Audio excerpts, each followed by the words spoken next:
Como dizem os americanos, praise God. Louvado seja Deus. Tudo tão bom? Eu já preparei a mensagem com o título Navegando contra as Correntezas. E esse título foi inspirado num livreto que eu li, estava lendo esta semana, naquelas horas que a gente tem sossegado de folga, que a Iraci está para o lado da rua, não é? Então a gente fica sossegadinho em casa. Eu peguei o livreto e comecei a ler e fala ali algumas coisas sobre a questão de navegação. Hoje em dia, estes navios modernos, tudo é guiado por GPS, toda uma tecnologia fabulosa para a questão de tempo, de rumo e tudo mais. Mas não era assim. Antigamente, para navegar, exigia mais coragem, mais determinação. E quando chegava certas situações em que os marinheiros lá, os navegantes, ficavam perdidos no meio do mar, a história estava contando lá que eles necessitavam de ter uma referência para eles seguirem e saber que estavam no rumo certo. E aí fala que aqui eles pegavam como referência a Estrela do Norte. Então, uma estrela que deve ter por aí chamada Estrela do Norte, era o ponto de referência deles, que eles sabiam para onde eles estavam indo. Então, navegavam na escuridão da noite, contra o vento, contra as correntezas, contra os perigos, mas eles estavam indo na direção uma direção certa, uma direção segura. E quando eu estava lendo este livreto, me veio uma pergunta veio à minha mente.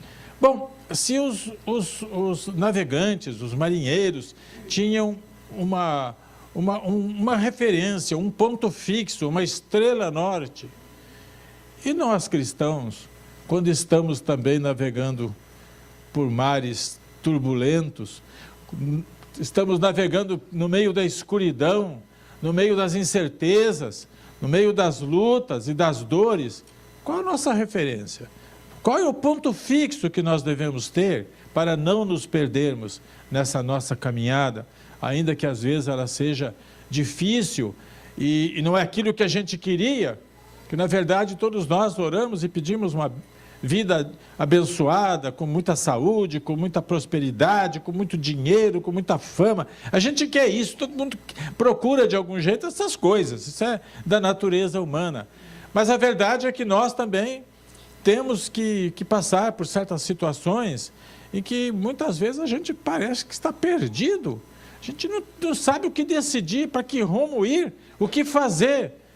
Isso acontece com a gente em muitas situações, que a gente procura, mas a gente começa a pensar no meio do problema, eu vou fazer isso. Quando começa a fazer aquilo, lá na frente vem um obstáculo intransponível. Então eu vou fazer isso. E a gente fica nisso e não consegue sair daquela situação. E enquanto eu estava pensando, então, como é que nós, cristãos, que seguimos a Deus, devemos agir em situações como esta? Para a gente não ficar que nem barata tonta aí, para lá e para cá. Não, nós temos que ter um rumo, uma certeza, um caminhar e saber que estamos indo para o lugar certo. Amém. Eu pensei, qual será a nossa estrela norte? Aí Deus me levou para o livro de Hebreus. E no livro de Hebreus, eu li o capítulo 12, que me veio na memória, que fala exatamente isso, mas aí antes de ler, porque começa o capítulo 12 de Hebreus, começa dizendo, portanto. Se começa com essa expressão, portanto, é porque tem alguma coisa atrás que a gente precisa conhecer para entender o portanto. E quando eu fui ler o capítulo anterior, que é o capítulo 11 do livro de Hebreus, é um livro que fala, um capítulo até longo, que fala sobre aquelas pessoas que venceram muitos obstáculos, muitas dificuldades, porque usaram a fé. Amém. E aí começa a descrever o que é que Noé fez, o que é que Abraão fez, o que é que Isaac fez, o que é que Jacó fez, o que é que Moisés fez. E aí sempre tem a expressão começa, pela fé, Moisés, pela fé Abraão, pela fé José, e assim vai dando os heróis da fé, aqueles homens que viveram numa época totalmente diferente desta que nós vivemos. Nós somos um povo privilegiado, gente. Nós vivemos na geração mais abençoada desta terra. A vida nossa hoje é fácil comparada com daqueles homens. Hoje você anda de carro, de avião a jato. Antes o avião a jato era um camelo. O camelo era o mais rápido ali. Mundo diferente, situações diferentes. Mesmo contra todas as aparências, aqueles homens venceram. Mas eles não venceram porque eram bons. Se a gente vê a vida de cada um, a gente vê fracassos, a gente vê falhas, a gente vê erros. E eu vou dizer, igreja, nós todos somos humanos, não somos capazes de viver uma vida de perfeição. Nós cometemos erros, nós falhamos, isso é da natureza humana. Se a gente não falhasse, nós não seríamos humanos. Para ser homem e mulher, para ser humano, a falha está no meio. Assim que nós fomos, ficamos assim por causa do pecado de Adão e Eva. De modo que isto tudo mostra para nós que aqueles homens que falharam, que cometeram erros tremendos na vida, alguns deles, se fôssemos nós, íamos ocultar. Mas como a Bíblia é a palavra de Deus, ela mostra a verdade. Ainda que às vezes a verdade não seja a nosso favor, mas a Bíblia mostra. Ela é o livro da verdade, e Deus é verdade, e Ele fala a verdade. Então a gente vê falhas ali que nós procuraríamos dar um jeitinho de esconder. Esconder o erro da embriaguez de Noé, o erro do adultério de Davi. Não, a gente só ia colocar as coisas boas, não é? Já viu como quando a gente apresenta alguém na igreja, a gente só fala a coisa boa deles, né? Até houve uma ocasião que eu dei muita risada numa reunião de supervisor, já faz anos lá na Califórnia. O presidente da igreja, o pastor Jack Hayford, um homem conhecido mundialmente, ele é um exemplo de fé, e aí ele foi falar da esposa dele, e ele começou a falar dela, uma porção de coisa boa, né? Porque ela é isso, ela é aquilo. Sabe, a gente quer agradar a esposa, não é? Então, falou um monte de coisa. Quando ela pegou a palavra que passou para ela, ela falou: Jack, estou preocupada. Por quê? Porque eu não sei se você vai para o céu depois de tanta mentira.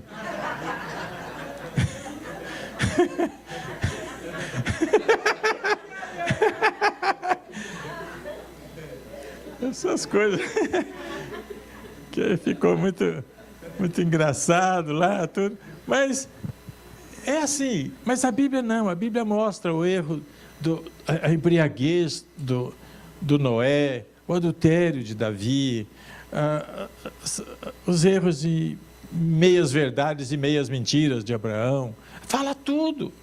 Então nós, gente, temos que nos espelhar e saber que nós também somos humanos. E no meio de nossos erros, a misericórdia de Deus fica maior. Quanto maior o pecado, a graça de Deus cresce ainda mais. Então, todos nós que estamos aqui, mesmo que a gente tenha feito alguma coisa que não foi aquela melhor que nós poderíamos ter feito, olha, podemos louvar e engrandecer a Deus, porque a graça dele permanece sobre nós. Nesta manhã, a graça de Deus está aqui em nossas vidas. E aí a gente vai lendo isto, e aí a gente chega lá no final do capítulo 11, diz assim: todos estes receberam bom testemunho por meio da fé.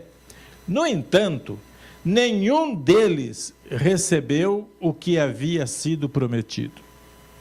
Com todas as qualidades, homens de fé, eles não receberam o que havia sido prometido para eles. E aí vem o seguinte: Deus havia planejado algo melhor para nós, para que conosco fossem eles aperfeiçoados. Olha só o que este homem está escrevendo aqui. Que aqueles grandes do passado que nós admiramos, eles não receberam o que tinha sido prometido, porque eles não poderiam receber aquilo sem que antes viesse o Filho de Deus, que habita em nós, para que eles também sejam aperfeiçoados. Então a Bíblia fala que tinha sido planejado algo melhor para nós. Uma ótima oportunidade para a gente levantar a mão e falar: obrigado, Senhor, tu planejaste o melhor para mim.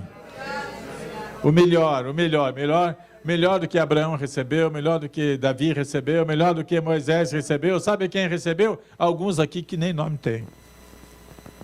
Se falar o nome, ninguém conhece. Estes são conhecidos, são famosos. Mas Deus planejou algo melhor para nós. E aí chega então agora o portanto.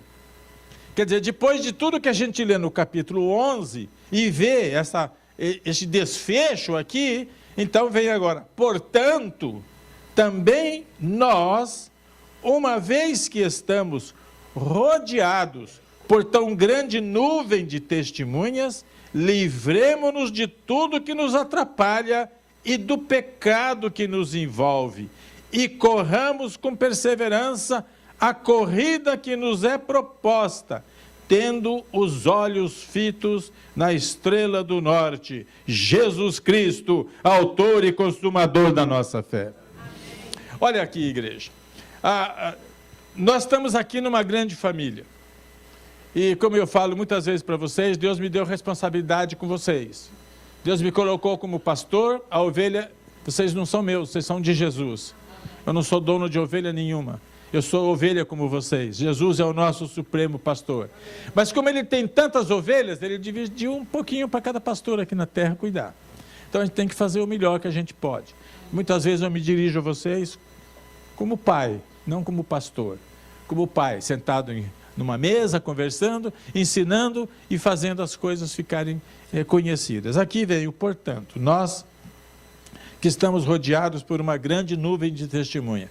Que nuvem que é esta? O capítulo 11. Todas aquelas coisas formam uma série de testemunhas fortes que nos dão encorajamento, que nos enchem de fé, que renovam as nossas esperanças, mesmo que a gente esteja momentaneamente cercados de problemas também, de lutas. Quem é que não tem luta nessa vida aqui? Quem é que não enfrenta dificuldades? Todos nós acabamos tendo. Não importa o nível que a gente tem de cultura, não importa o tamanho da conta no banco, não importa se você tem filho, tem marido, está ferrado. Marido é um problema para as mulheres, não? Ainda bem que eu sou homem, viu? Senão eu ia ser solteirona. Não ia casar, não.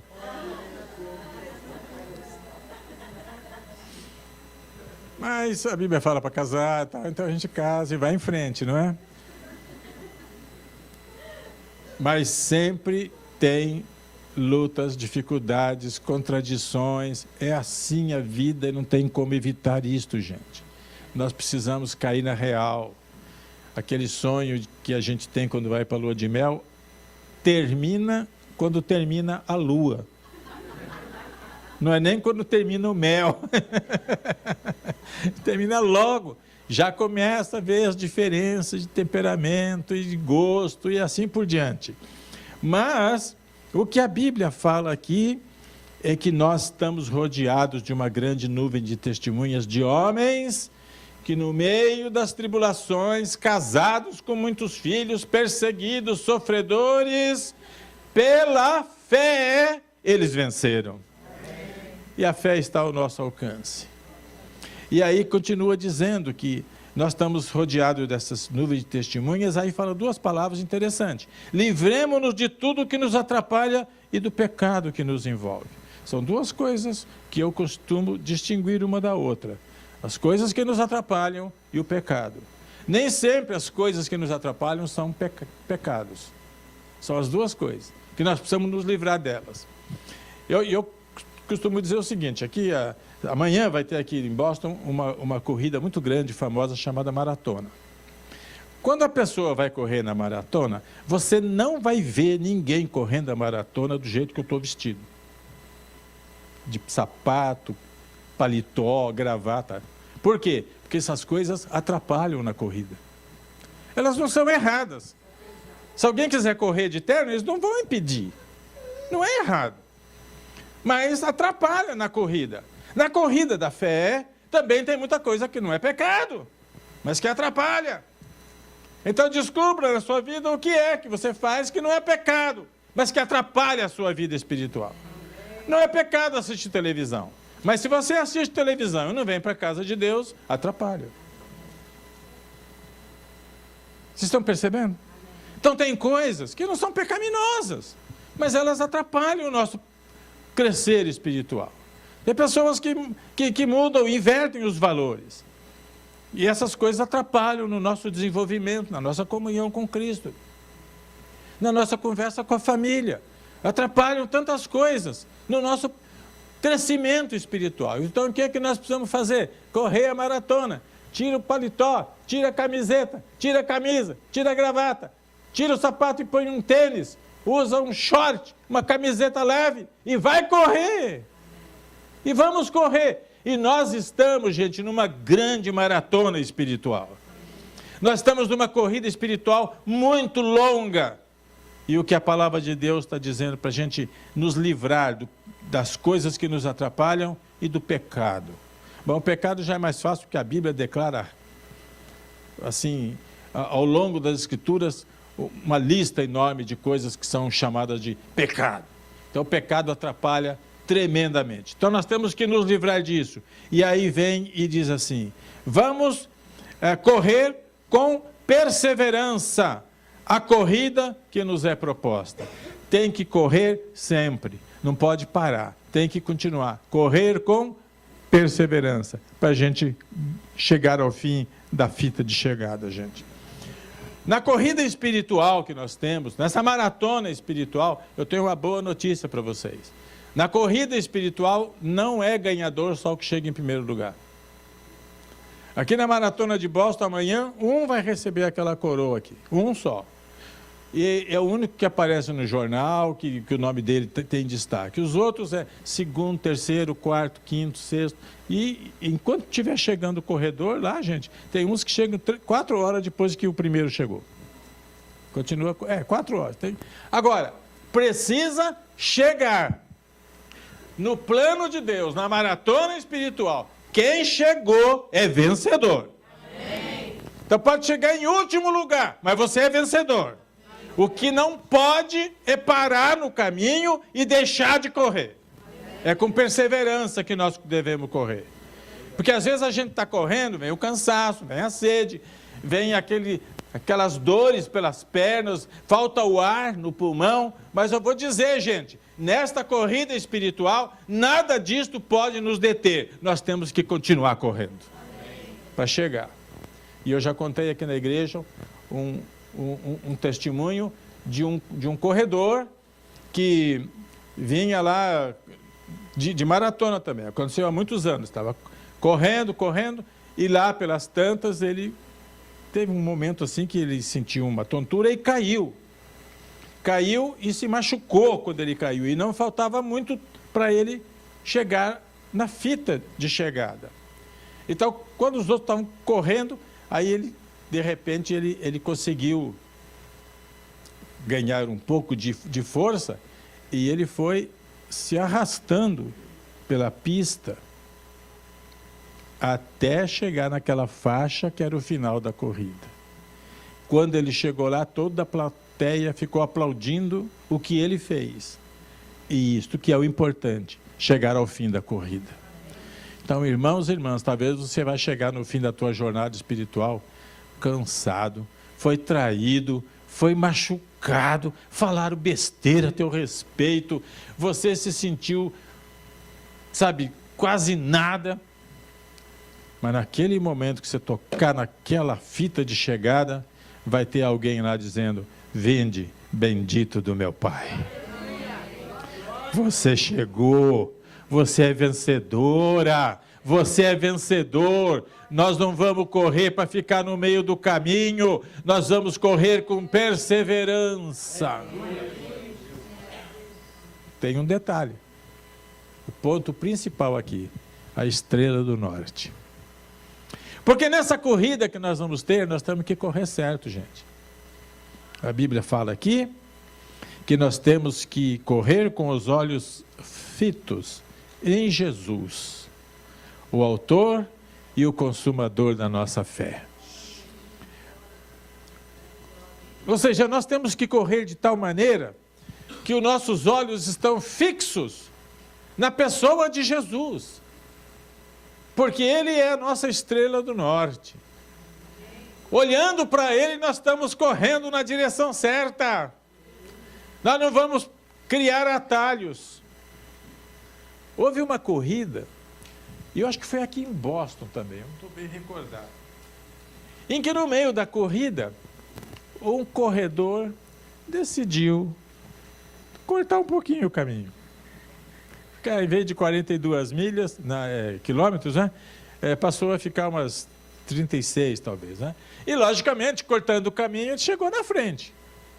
E colocaram a coroa na cabeça dele. Aí depois foram fazer a verificação, quando descobriram que ele deu a cortada de caminho, o atalho, tiraram a coroa. Imaginou a vergonha? Então nós temos que correr sem criar atalhos. Nós temos que correr olhando para quem? Mas não é para o pastor? Eu acho que é assim, gente.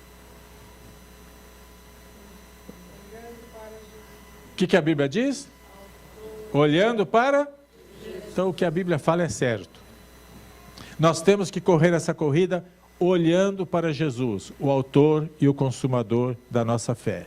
Olhando para Jesus e correndo com perseverança, todos nós vamos chegar ali no final da corrida.